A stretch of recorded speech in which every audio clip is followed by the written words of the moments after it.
يا مساء الفل عليكم جميعا من قناة جولة وقهوة عرايق على اليوتيوب. الفيديو ده يا جماعة هكلمكم فيه عن المعمورة ورحنا اتفسحنا فين فيها، ويلا بينا نبدأ الفيديو مع بعض. طبعا زي ما انتم شايفين كده بيبقى موجود يافطة على اليمين مكتوب فيها ان سعر دخول الفرد 30 جنيه. للي حابب ان هو يدخل. بعد كده اول ما دخلنا اكتشفنا بقى ماكدونالدز ان هو خلاص على موعد ان هو يعني ميعاد الافتتاح بتاعه.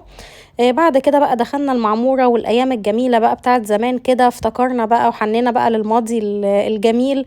ودي بقى بوابات المنتزه من داخل المعمورة اللي بتربط ما بين المعمورة والمنتزه. أول ما بتدخل المعمورة بتلاقي بقى كمية الأشجار والفلل والشاليهات القديمة اللي على الطراز القديم جدا جدا، اللي احنا كلنا ياما استمتعنا فيها وقضينا أحلى وقت. بعد كده بقى المكان اللي على الشمال اللي عليه الشجر والنخل ده هو ده بقى المكان اللي احنا رايحينه دلوقتي. بس انا هعمل ريوتيرن كده بالعربيه لغايه ما نوصل للمكان مع بعض. زي ما انتم شايفين كده بقى دي فيلل كده بتبقى ملك الناس، وبتبقى بقى شاليهات، وفي منها ناس بتأجرها للمصيفين والكلام ده كله. وفي حاجات تبع الحكومه برضه ممكن ان هي تتأجر وكل الكلام ده. المعموره بقى فيها حاجات كتيره جدا ممكن تعملوها اكتيفيتيز، من حيث ان انتوا تقعدوا على البحر، ان انتوا تأجروا عجل، ان انتم تقعدوا في اي اوتيل، ان انتم تتمشوا، تعملوا كل حاجه في المعموره. حتى ممكن كمان تقدروا ان انتوا تعملوا شوبينج، او ان انتوا تقضوا دي يوز في اي مكان، او حتى تاكلوا لكم اكله سمك كده محترمه وتنبسطوا كده على البحر. يلا بقى بينا اخدكم على المكان اللي هو المقصد منه من الفيديو. وهو بارادايز ان المعمورة. هاخدكم كده الشاطئ الخاص بتاعه، والكافيه والمطعم الخاص بيه على البيتش على البحر على طول.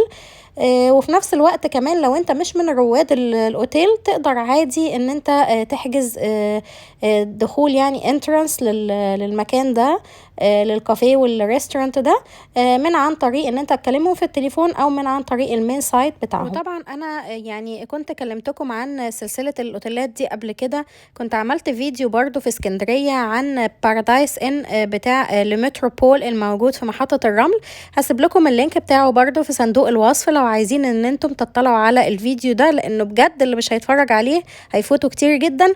ويلا بينا نبدأ جولتنا جوه الاوتيل بقى بتاع المعمورة اللي احنا جايين عشانه في الفيديو ده. طبعا كده ده المدخل بتاع الاوتيل من بره، وده شكل اليافطة كده بتاعة الاوتيل. دخلنا طبعا الاوتيل على اللوبي بتاعه. زي ما انتم شايفين كده يعني كلاسيكي جدا وحاجة جميلة قوي.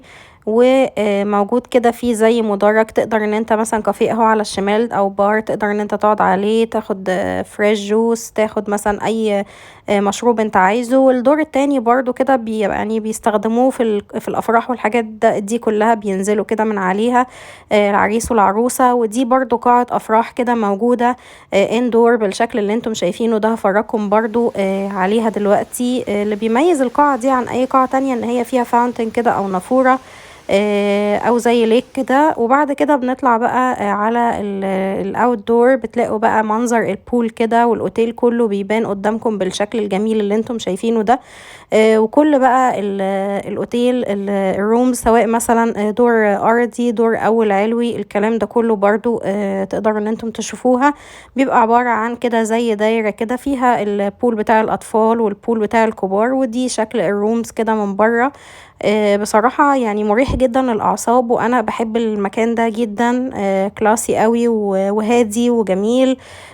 وبيفكرنا كده زي ما قلت لكم بالزمن الجميل وبالأيام الحلوة والمصايف بقى بتاعت زمان كلها. مكان بصراحة حلو جدا، أنصحكم ان انتم تيجوا يعني تقضوا دي يوز هنا. مش لازم ان انتوا تقضوا كذا يوم فيه، او حتى ان انتوا تيجوا كده تقعدوا على البول شوية وبعد كده تطلعوا على البيتش اللي احنا هنروح فيه بعد شوية. بعد كده عدينا من منطقة البول وقاعة الأفراح اللي هي كانت جوه. في بقى قاعة أفراح كده بتبقى بره كده قريبة من البيتش، تقدروا وانتوا فيها تتفرجوا على البيتش، يعني زي ايه قاعة أفراح كده على البحر. بعد كده بتلاقوا يافطة كده مكتوب عليها إلى الشاطئ اللي احنا بقى رايحينه دلوقتي. الشاطئ بقى اللي تبع الأوتيل شاطئ خاص كده موجود. ده الممر بتاعه اللي هو بنعدي من الأوتيل علشان نطلع بقى على الممشى بتاع البحر وعلى الشاطئ بتاع الأوتيل. وطبعا بقى اللي بيميز القاعة بتاعة الأفراح اللي هي الاوت دور اللي انتم شايفينها على شمالنا دي. هحاول كده اجيب لكم بالكاميرا على المنظر بتاعها والشكل بتاعها كده. بيبقى جوه الجاردن كده، وفي بقى اللي هو قاعات الافراح يجوا بقى اللي هما الايفنت بلانرز والكلام ده كله يعملوا لك احلى ديكوريشن سواء تبع الاوتيل او من خارج الاوتيل.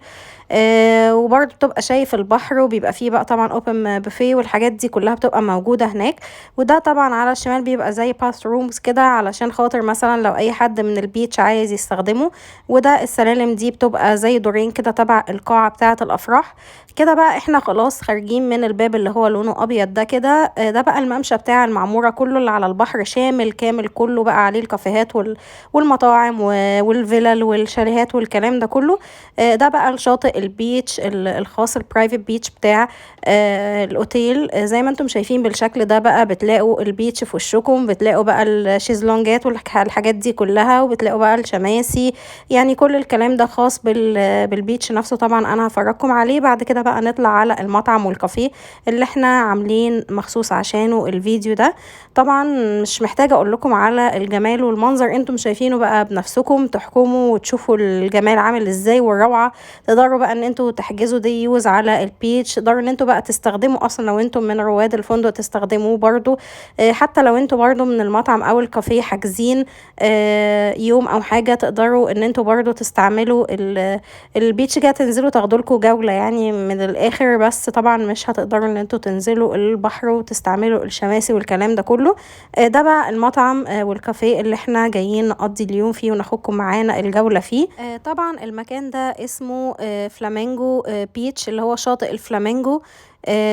وهو برضه او اسمه حاجة تانية اسمها يخت كلاب، يعني بيتسمى الاسم ده. والاسم ده ممكن ان انتم تحجزوه معنا على فيسبوك من على البيج بتاعتهم، او برضه ممكن ان انتوا يعني تروحوا هناك على في الاوتيل يعني في الريزرفيشن بتاعهم، وتقدروا ان انتم تحجزوا هناك. طبعا هو يعني بمينيمم تشارج بس بسعر كويس. بس طبعا مع الغلو والاسعار اليومين دول بصراحة ما بقتش عارفة هو السعر هيكون كام بالظبط لما تيجوا رايحين. بس هو بصراحة مكان يستاهل. انتوا هتروحوا هناك يعني تفضلوا قاعدين يعني تقريبا اليوم كله، لان انتوا قاعدين يعتبر في جاردن وبرضو على بيتش، وشايفين الرمل قدامكم، وشايفين برضو الشاطئ العام للناس كلها اللي هي بتقدر تدخلوا اللي هو بره الاوتيل اقصد يعني. وبتقدروا برضو ان انتوا ممكن يعني تأجروا حاجات مثلا جيت سكي والعاب مائية والكلام ده كله عادي. وفي نفس الوقت برضو تقدروا ان انتم يعني تقعدوا في الكافيه والمطعم تستخدموه وتشوفوا منه المنتزه وجزيرة الشاي. هفرجها لكم زي ما انتم شايفين كده بالشكل ده. حاجة روعة جدا دي جزيرة الشاي الموجودة في المنتزه.